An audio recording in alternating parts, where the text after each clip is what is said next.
Yan pa na yan eh. And Eunice, patingin ng card.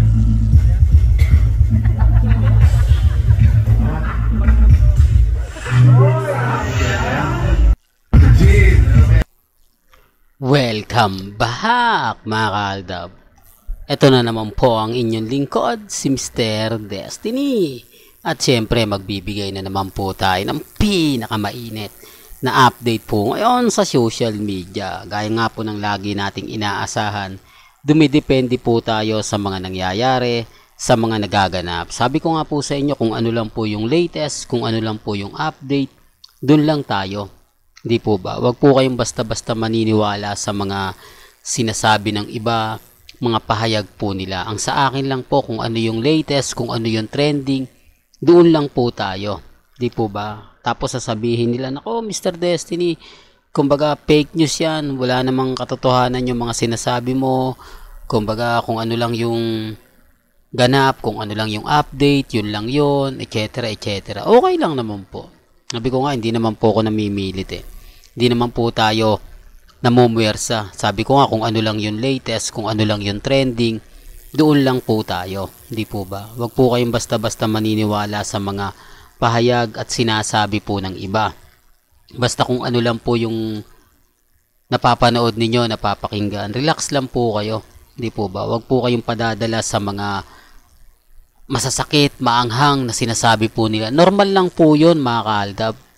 Sabi ko nga po sa inyo, kung ano lang po yung latest na ibabato natin, yun lang po yung pag-uusapan natin.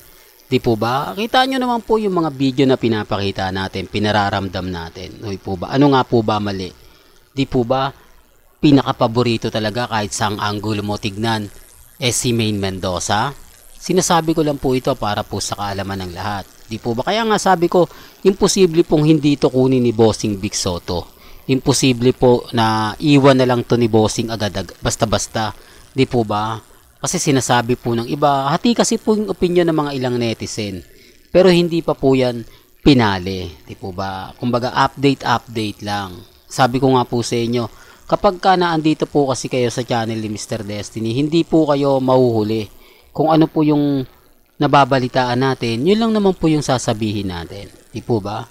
Pero bago tayo tumuloy sa pinakamainit na update po, kung bago ka lang sa channel na to, at isa kang true-blooded Aldab Nation na nagmamahal kina Mengay at Isoy, tama po ang channel na pinuntahan mo, kaya consider na po kitang bagong subscriber. At huwag mong kalimutang i-share ang mga video po natin sa mga mami, sa mga titas, at sa mga senyor. Siyempre, galit na naman po sila. Di po ba? Kung matatandaan nyo, ito po yung Sunday Pinasaya. Nakakatuwa po kasi, di po ba, sinimulan po ni Mengay maglabas ng mga throwback picture since 2015 o 2016. Ano kaya kung tayo naman po ang sunod-sunod na maglabas? Ano kaya po kung lahat po ng mga update ibato po natin? Ano kaya sa palagay po ninyo? Ano kaya mangyayari, magaganap? Sabi ko nga po sa inyo, kumbaga relax lang, di po ba? Kung ano lang po yung latest, kung ano lang po yung trending, dun lang po tayo. Sinasabi ko lang po ito para po sa kaalaman ng lahat. Lalo na nga po sa mga taong dumadaan at bumibisita sa channel natin, di po ba? Sabi ko nga po sa inyo, kung ano lang po yung latest, kung ano lang po yung trending, doon lang po tayo. Huwag po kayong basta-basta maniniwala sa mga sinasabi at pahayag po nila. Di po ba? Kung ano lang po yung sinasabi ko, dun lang po, di po ba? Kaya lang syempre mga kaaldab, apektado po sila. Lagi po silang maiinit ang ulo, lagi po silang ganito ganyan. Ang dami po kasi mga komento na nakikita naman po natin at nababalitaan. Relax lang po kayo. Di po ba? Kung ano lang po yung napapanood ninyo, napapakinggan po ninyo, nababasa po ninyo, normal lang po yun. Ang importante lang po, yung mga sinasabi ng iba, pahayag po ng iba. Maging matatag lang. Di po ba? Maging kampante. Hindi naman po laging kanilang laban. Sa atin naman po. Kaya nga po masaya ako bigla nag-post si Mengay o nag-repost si Mengay. Di po ba? Na ginagawa talaga natin. O ngayon, wala po sila masabi kasi Kumbaga, oo mga kaaldab, masaya po ako. Kasi para sa akin, kumakampi si Mengay sa panahon eh. Hindi po ba?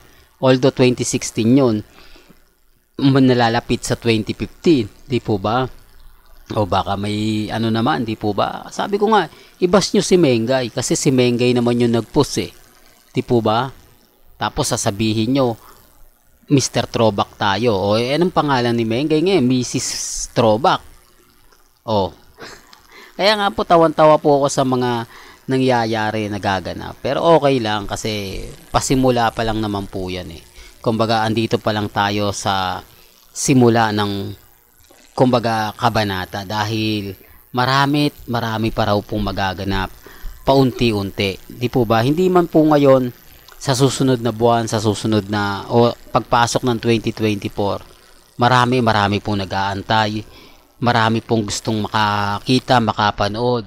Sabi ko nga po sa inyo, relax lang. Di po ba? Kung ano po yung napapanood ninyo, napapakinggan po ninyo sa Instagram, sa Twitter, sa Facebook, relax lang. Di po ba? Ako, kahit ano po yung mapanood nila, makita nila, normal lang po yan. Kasi hindi naman po tayo nagpapa-apekto eh. Hindi naman po tayo nagsasabi lang ng ganito, ganun. Kung ano lang po yung nakikita natin, dun lang po tayo. Di po ba? Bagamat maraming issue, nag-aantay yung iba kung bakit wala pa raw update si Mengay at si Congressman Spotted. Bakit daw yung Aldab marami? Bakit daw yung Aldab tuloy-tuloy, hindi man lang daw po nahihinto, hindi man lang daw po nagpapatalo. Di po ba? Relax lang. Sabi ko nga po sa inyo, maging matatag lang kayo, maging kampante. Ano man po yung sabihin nila, ano man po yung maging pahayag nila, okay lang. Di po ba? Kasi yung iba talaga, galit na galit. Yung iba, nag-iisip na. Yung iba, nagtatanong, nagtataka. Ano nga po bang ganito ganyan? Di po ba? Darating naman po yung point, tayo yung panalo. Tayo yung wagi. Kahit po, anong gawin po nila, kahit sabihin nila na ganito ganyan, etc. etc. Relax lang. Di po ba? Darating naman po yung point mga kaaldab na hindi tayo magpapatinag, hindi tayo magpapadala. Kung ano po yung sabihin nila, kung ano po yung mga nangyayari nagaganap, relax lang po kayo. Di po ba? Tapos sasabihin nila, nako, ganito ka Mr. Destiny, wala ka talagang ano, wala ka talagang ganyan, wala ka talagang ganito, di po ba? Relax lang. Darating naman po yung point, tayo yung panalo. Darating naman po yung point, tayo yung wagi. Di po ba? Although sinasabi ng iba, matatapos na raw po ang Aldab. Huwag po kayong maniniwala. Galit na galit lang po sila, lalo na po sa mga post natin. Kasi ito, dito may kita mo yung saya ni Mengay eh. May kita mo rito yung kilig ni Mengay kapag kausap niya si Alden Richards eh. Ang dami pong mga nagsasabi sa atin at kumakampi naman po. Masaya naman po ako dahil kahit pa paano pinaglalaban po tayo ng ibang fans. Di po ba? Ibig sabihin ng Aldab Nation, lalo na po yung team abroad. Masaya po ako dyan dahil hindi po sila nabe-brainwash. Matatag pa rin po sila. Di po ba? Gaya nga po na sinasabi ko, yung team Hong Kong, yung Aldab Hong Kong talagang 101% yan. Andyan lang yan. Kumbaga kahit nasabihin nila na nabawasan na, kumonti na, marami pa rin sumusuporta. Po ba? Antayin na lang po natin yung panahon na kung saan nga po tayo yung panalo. Na kung saan nga po tayo po yung matatag. Sinasabi ko lang po ito para po sa kaalaman ng lahat. Masaya po ako, lalo na po ngayon nararamdaman natin ang senaryo. Hindi man ngayon, hindi man bukas, pero eto na, di po ba, kapit lang po tayo. Real talk yan mga kaaldab. Well, hanggang dito na lang po ang ating latest updates. Kaya kung gusto nyo pa po ng pinaka-latest at sariwang update, abay tumutok lang po kayo dito po sa channel ni Mr. Destiny para updated po kayo sa mga latest at sa mga bagong video po na ilalabas po natin maya-maya lang. Hanggang sa muli, salamat po sa panonood at pakikinig.